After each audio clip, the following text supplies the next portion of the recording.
Welcome to the Stronger for Business podcast with Divrig Jenkins, Pete Rushmer, and myself, Bev Thorogood.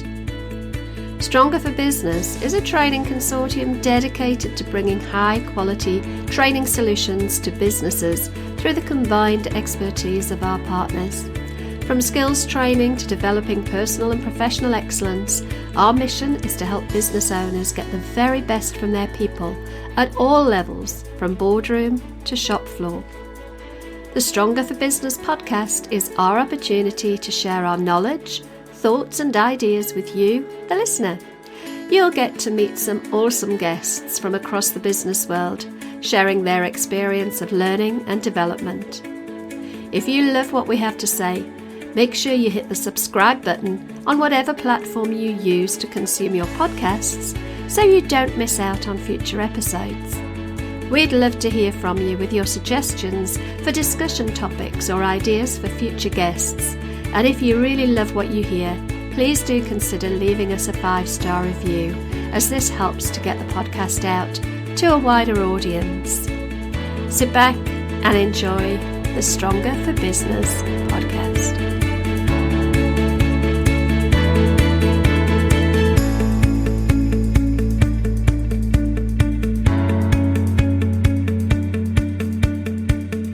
This is really exciting. So this is the very first, is that inaugural? Is that the right word? The inaugural Stronger for Business podcast.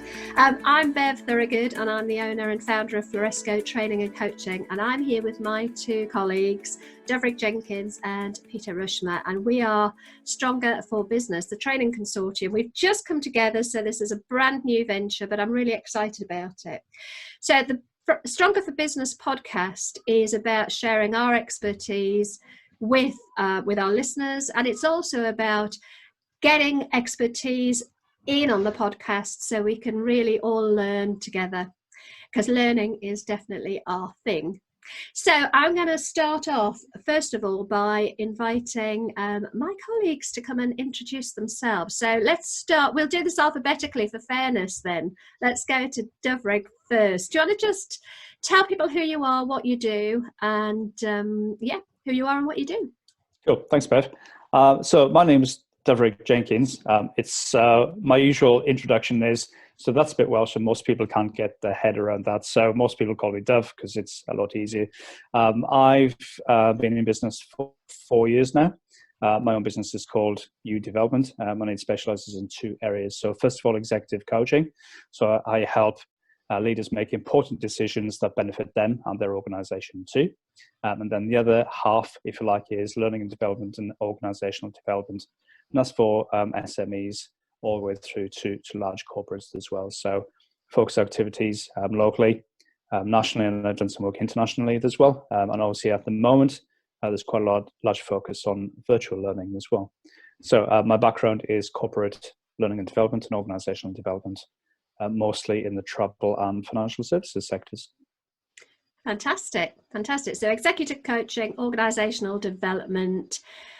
Thank you very much, Pete. Tell us a little bit about you. Thank you, Bev. I'm really excited to be part of Stronger for Business that moves forward. My name's Pete Rushmer and my business is Flagship Training. We formed about 2 years ago now, and it was with a vision to really reinvigorate and bring greater value to mandatory training. So we offer a whole suite of different training solutions for companies of various sizes and various disciplines too. So we do first aid training in the classroom, we do mental health in the workplace as well, which are all CPD accredited, fully approved courses. And then recently we've added a suite of online courses too. And they come in various categories from business skills through to health and safety as well. So we offer a range of different training solutions. They're all very engaging. We like to make sure that training is fun and learning is fun. And we tend to deal with, rather than sort of the executive level, more for collar workers. I used to call blue collar workers. I do quite a lot in the transport sector. So I personally am also train truck drivers. We do driver CPC training, which is approved by the DVSA. And I also do transport consultation too. So that sort of draws on my background there, and I help transport operators with their compliance both remotely and virtually, but also in-house too. So that also complements our training business as well. Fantastic. So where Dev is more on the sort of the organisational and the C-suite level, you're more at the sort of the industrial sector and the more industrial levels. Would that be fair? Yeah, absolutely. The more spit and sawdust, the better. Brilliant. Well, I'm Bev Thorogood and I'm the owner of Floresco Training, as I've already said, and I'm completely different to these guys because I specialise in predominantly menopause awareness training, so very, very niche, but the offering is broader than that. So I also look at individual and team development, management skills, and one-to-one coaching as well. But unlike Devrig, it's not executive coaching. It's more about personal performance coaching, whether that's from a sort of mindset point of view or a health and well-being. I'm a trained nutritionist, I'm a trained personal trainer, I'm an NLP practitioner, so I bring all of that together in my coaching and into the training as well. So we're quite a diverse bunch, aren't we, really? Absolutely. Yeah, I think that's what's really exciting about us coming together and working and collaborating in this way, because it does demonstrate. Sometimes people think training, think leadership development, and actually they're so broad, it's so vast, and it's fantastic to have the opportunity for us to have those conversations. Mm-hmm. Fantastic. So let's have this is just an introductory podcast. This is going to be very much about, I was going to say me, but it's us. So it is really introducing us and also introducing Stronger for Business. So let's just tell the listeners a little bit about how we ended up coming together, because I have to say, 18 months ago, I didn't know either of you two. So how did we end up here? Shall I go first? Yeah. So we all met. We used to go to a business club together, and we've kind of like bumped into each other then and kind of got to know each other through that. But I think, Bev, I've met you twice, maybe 3 times, kind of on and off over a period of a few months. And I don't think you'll mind me sharing this, but you've messaged me or you phoned me one day and you said, can I just run an idea by you? It's like, yeah. And you're like, oh, I don't know how it's going to work. I don't know what it is yet, but I've just got this thing in my mind. And he said, yeah, absolutely. So you said, shall I meet you in a pub car park one night? And we can talk about it. That sounds a bit shady. But that's kind of coming out now. Yeah, absolutely. Yeah. So that's kind of how it went. So it wasn't as sordid or as serious as that, because literally we shared a lift down to the business club, and we kind of banded the idea around then, and that was the initial thing. Yes, it does sound really sordid and seedy. It did sound very seedy. Let me put this in context. that's for comic effect, and that's because that was my kind of introduction to it. Then, what about you, that's Pete? my experience. Yeah. So we. As Dave says, we met as part of the business club, and I felt we had a rapport straight away. I know initially I didn't really understand your service offering, Bev, and I'm not sure if you cast your mind back probably about 12 to 18 months, but I was sitting there until quite late after the business club meeting, having hit it off and have a real deep discussion around mental health, around generational differences, and that there was loads of really interesting stuff coming out of there. So that was fantastic. And then Diff as well. I've seen you run leadership development a couple of times now. Fantastic session on imposter syndrome as part of HR Connect, and that was absolutely fantastic as well. So I've sort of sat back and admired both of you for what you do and the skill sets that you have for the past 12 months. But obviously, I'm relatively new in business, and we realised that you can't be everything to all people. You really need to niche down and focus on where your skill set is, and serve the people better in the way that you do. Now, I think that presents a fantastic opportunity for us to collaborate and work between different niches as a whole, and be able to really demonstrate our expertise. Yeah, fabulous. And going back to what you said, Dev, the idea that I had, which was literally, it was blue sky thinking. I didn't really know where it was going to go. I just knew that the saying, the whole is greater than the sum of its parts, just kept coming through my mind. And I was thinking, I knew I wanted to be able to offer my client base a broader range of training that I had the skills to provide on my own. But I equally didn't want to partner in business with other people. I wanted the autonomy of having my own business. And I came up with this sort of idea in my head of a training consortium. And I looked up the definition of consortium, and I haven't got it written down in front of me, which I should have done. But basically, it was about a collaboration. It was independent parties collaborating together for the benefit of the whole. And that seemed to sum up exactly what I wanted. And I knew I wanted to work with people who I felt I shared the same values with, who I felt had the same level of professionalism and training skills and facilitation skills as I think, I pride myself on having. So you were the very first person that came to mind, Dov, and then the second person was you, Pete. And I just remember thinking, I'm going to run this by them and they might laugh it out the water, but let's see what happens. And you didn't laugh it out the water. You did arrange to meet me in a seedy little dark car park. Quite a nice collection. I've got this weird image in my head now. And we got together and we started talking, and I think we saw the value. So it took us probably the longest time just to come up with a blooming name. To remember trying to brainstorm the name. So we came up with Stronger for Business, and Stronger for Business sums up exactly what I want the consortium to be, which is a training consortium that provides real value to the client base and adds strength. I'm a huge believer that there is strength in knowledge and strength in education and strength in learning. And Stronger for Business summed that all up for me. Absolutely, I completely agree. I was very excited when you rang me. Now that I know that I was second in command, I'm not sure how I feel about that. I'm sure I'll be able to get over it. Biff's very good at what he does. So, but what a fantastic opportunity for us to work with people that we know have got the same skills or the same level of skills that we've got. There are a lot of people out there who claim to train and claim to facilitate sessions, and sometimes the skill level can be lacking. Well, we can really provide that reassurance to potential clients because we're so confident in the skill sets that we each have and are able to build on. Mm-hmm. Absolutely. And some people, with the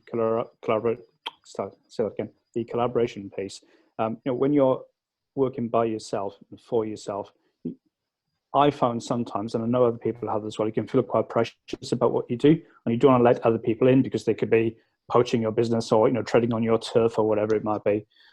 And that has kind of crossed my mind a few times over the last 4-ish years. But what I've realized through conversations with more enlightened people is it is better to collaborate, because going back to what Bev was saying earlier, we are greater than the sum of our parts. And whilst each of us have got different backgrounds, different life experiences, different work experiences, we all bring something different into the consortium, but it's very collaborative. But it really helps us provide a more rounded offer to each of our different customers and clients as well. So as an example, if I'm working with a client and I know, for example, that they don't have first aid provision, then I can go to Pete. That's not my area of expertise, but Pete would be my go-to person for that, as an example. So it's our own collaboration and not competing. And I think as small business owners, when we are joined up in our thinking and our values and our beliefs and professional standards, that's good for us, but it's also really, really helpful for our clients, especially those in medium and large size businesses, because they have less people to go and find the provision that they need, whether that's long term or short term. Absolutely, and we've been working in the background to sort of put our values together, I suppose, and come up with exactly what it is the consortium wants to provide and the way we want to provide it. So I think it's probably good to explain that we are 3 absolutely independent businesses. So Stronger for Business isn't a business. It's a collaboration of 3 separate and individual businesses. And we feel that we can refer confidently between the 3 of us because we understand exactly what the others do, and we trust their ability to deliver. And I think that's really important. There's an awful lot of networking groups out there that work on referrals, but sometimes it's difficult to feel confident referring somebody if you're not 100% certain of what they can deliver. Whereas with the consortium, I feel 100% certain that if somebody needed executive coaching or somebody needed mental health awareness, mental health training in the workplace, I know exactly the right person for them to go to, and I can refer. But we've agreed right from the start that there's not a referral program as such here. We're not getting paid for the referrals, so there's no conflict of interests at all. It's a genuine referral process, which for me sits so comfortably with my value set. I don't know about you guys. Yeah, absolutely. I think it's such a good opportunity that when you take time to work with a client and you build that strength and rapport and that relationship, to then be able for them to rely on you to also provide more of their needs, even though you're not being financially compensated for that. Longer term, it works so well for your personal business and for your personal brand, and that's at the heart of what it is that we're offering, isn't it? It's about saying we value our clients so much that we've got people that we can speak to come and serve them as at the same level that we do. There's not anything in it financially other than the ability to really strengthen our relationship and strengthen the position we have with our clients, where we can serve them even better. Absolutely. I think so. My background, it tends to be corporate. I've been a corporate animal, if you like, for the last 20 odd years, excluding the last 4 years. And big business tends to buy from big business, and big business tends to charge more for services, rightly or wrongly. And sometimes that's because larger providers, learning, training providers, whatever it might be, tend to be larger businesses with larger overheads and costs as well. So whilst we will not be cheap necessarily, financially, because we provide a quality product, we can be more agile, we can be more flexible, and sometimes quicker to come up with a solution and be financially competitive as well. So as an example, when I was head of learning and development, if I wanted a provider for something, I'd go to a preferred suppliers list. And if somebody wasn't on the preferred suppliers list, then I'd ask my network, so who do you know? And typically my network would refer large corporate businesses. And sometimes those solutions work really, really well, but sometimes you just want somebody local as well, or somebody that can find out for you through recommendation, because that's where most companies' work comes from, through trust. Through relationships and recommendations as well. So, to build on what Pete was saying, if I go into a business, or any of you guys go into a business, and just through conversation, as you start to build relationships, you go, oh, I wish we knew somebody who did this. Well, the three of us might not be able to supply that, but through our extended network, then we can support people as well, because it was a real eye-opener to me after living in the Peterborough area and South Lincolnshire area for nearly 20 years. I wasn't aware of SME businesses because I worked in a corporate. And then it just like you kind of step outside the corporate world and realizing how many really good people there are out there who are typically in small businesses themselves, real experts who are very, very flexible, very cost efficient as well, and very professional. It was a real eye-opener to me. And it's easy to say, isn't it, in retrospect? I wish I knew then what I know now. But that's something in addition. There are suppliers on the doorstep who are willing to work locally and nationally. So such a great point there, Diff, that as small businesses and as small business owners, one of our biggest challenges isn't quality, and it isn't ability to serve, it isn't the agility and how dynamic we are in the way that we can serve people. Our biggest challenge is the obscurity, and that's a real challenge. And for me, certainly, the ability to serve people through the training consortium increases that visibility and actually prevents or reduces that level of obscurity for us as small business owners, where we can work together to serve bigger clients who are looking to the larger corporate training companies as a solution, because we've got that broader range of trusted offering that we can give to them.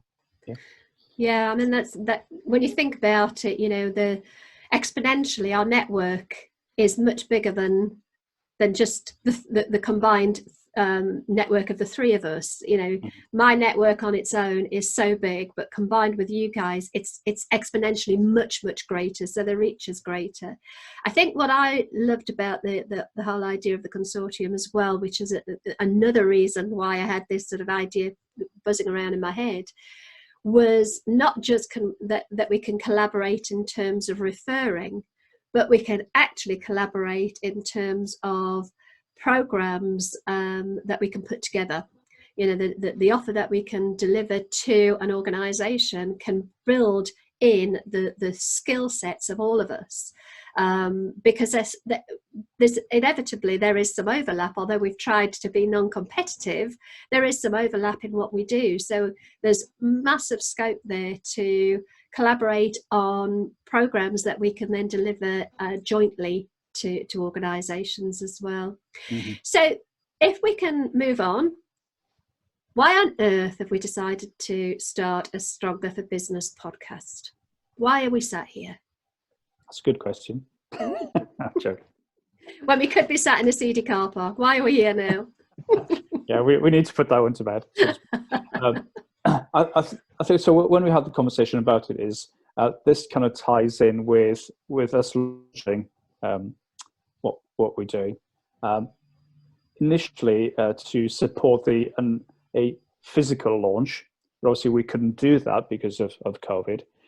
So the plan was for us to come together, meet up with our network and some and other people as well in a physical location and do a physical launch.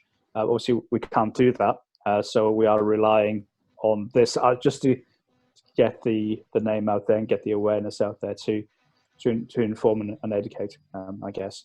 So that's why we're doing the podcast. This is why we're doing this first podcast, especially, but there'll be a lot more to come too. Mm. Yeah, why do you want to do this? Why are we here? I mean, we're busy people. Despite COVID-19, we're busy people. So why would we want to take an hour a week to sit here and chat? Yeah, absolutely. I think I'm going to rename you Mystic Meg, actually, Bev, because this has been in the pipeline for sort of 6 months, hasn't it? We've been discussing this and putting it in the pipeline.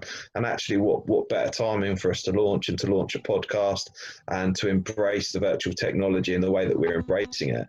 And I see podcasts having a real future. And I think that for us as a consortium, we can demonstrate the varied abilities that we have, but also draw on our really large joint networks to be able to bring some fantastic guests to speak, to share their knowledge, to share their experience with us. And obviously the opportunity for us to share our experience and expertise as well. I feel that we've got quite a dynamic relationship as well, where we actually draw the best out of each other, which is really fantastic when you can find that level with other people. So I really hope that people who listen into the podcast and subscribe and get involved and give us suggestions of what content they want to, that we can really provide a fantastic listening experience to people. Fab. So I'm a massive fan of podcasts. Podcasting, a Stronger for Business podcast, bizarrely wasn't in my blue sky thinking when I had the idea for the consortium. It wasn't something that was up there, but I think we are working very differently as a result of COVID-19, and we've had to adapt almost overnight to different ways of doing business. And as you said, Dev, the idea was to do a physical launch, to literally do almost sort of a seminar, if you like, where we would invite people to come and learn, but to get to know us and to network with each other as well. And that kind of went out of the window temporarily. I'm not saying that we won't do a physical event at some point in the future, but podcasts for me are, I'm an auditory learner. I love listening. I'm not a great reader. I much prefer to listen. I listen to audiobooks. I listen to lots of other podcasts. So as a medium for sharing ideas, as a medium for sharing different ways of thinking, for getting expertise out there and bringing in expertise, outside of our scope, a podcast is a fantastic medium. And I think, as you've said, Pete, I think podcasts are here to stay. I think they're gathering momentum, and more people are enjoying the whole podcasting experience, because it's so flexible. You can stick a podcast down in the car and you can be a part of that conversation. And there's various different ways you can deliver a podcast. And I've said to you two guys before, what I absolutely love from a podcast is that feeling of almost being given permission to eavesdrop on somebody else's conversation. And you're learning almost by stealth, and you're thinking differently because you're hearing other people's perspectives. So for me, the very ethos of the Training Consortium is that we want to educate, we want to change the way people think, the way people perceive things. That's what a good educator does.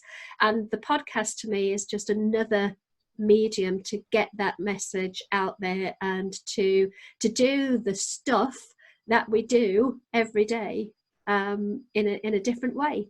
Plus, of course, I get the chance to chat to you guys once a week, which is a bonus. Obviously.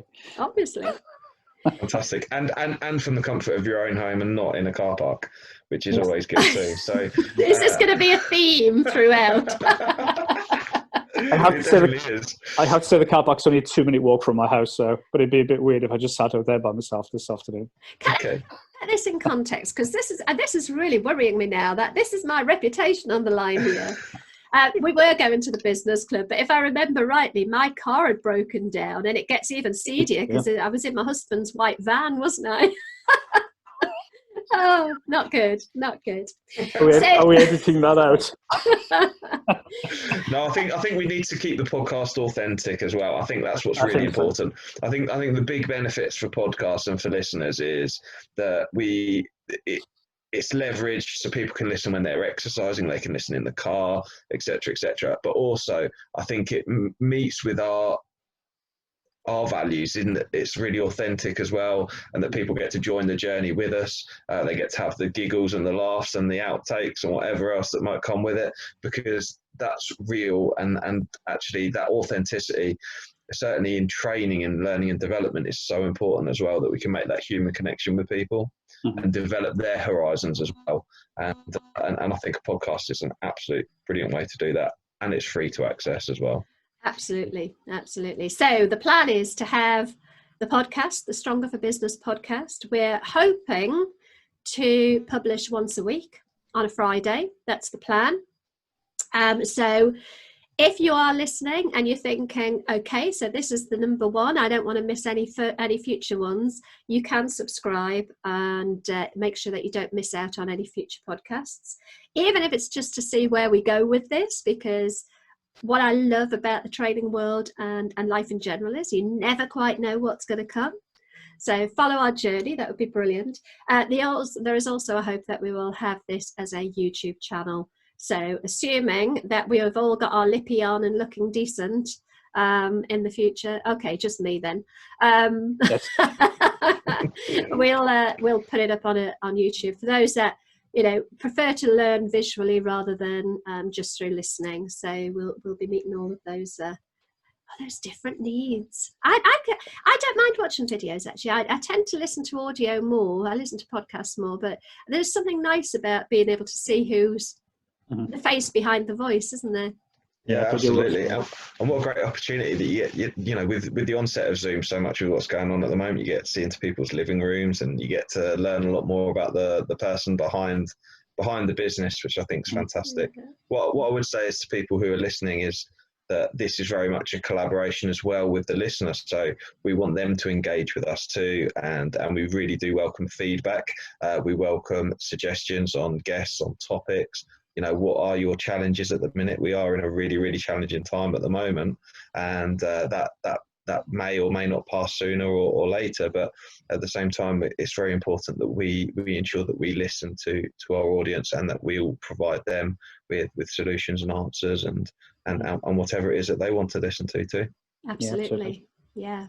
So the plan, I think, is, as I say, to do a weekly podcast. We've got mental health month coming up in May, and I think the plan is to do a series of episodes based around mental health, positive mental health tools maybe to help. But also I think you were talking about authenticity, and I think sometimes it's good to look at things from all angles. So I think there's a danger when we talk about certain subjects that we get a bit Pollyanna-ish about it and we only talk about the good stuff, and I think it's important to talk about the bad stuff as well. There's so much going on at the minute. In some ways, Mental Health Month could not have come at a more poignant time, and I think it's when we're having those discussions, they will be from the heart. I know they will be. Before we get into Mental Health Month, we have got another week of April. So I think we were talking about looking for the next episode, talking about the benefits and maybe some of the dangers of collaboration and working together, because this is exactly what we're doing. But we have had some discussions already about potential pitfalls of working together. I think it might be good to discuss those on the next episode. Sounds like a plan.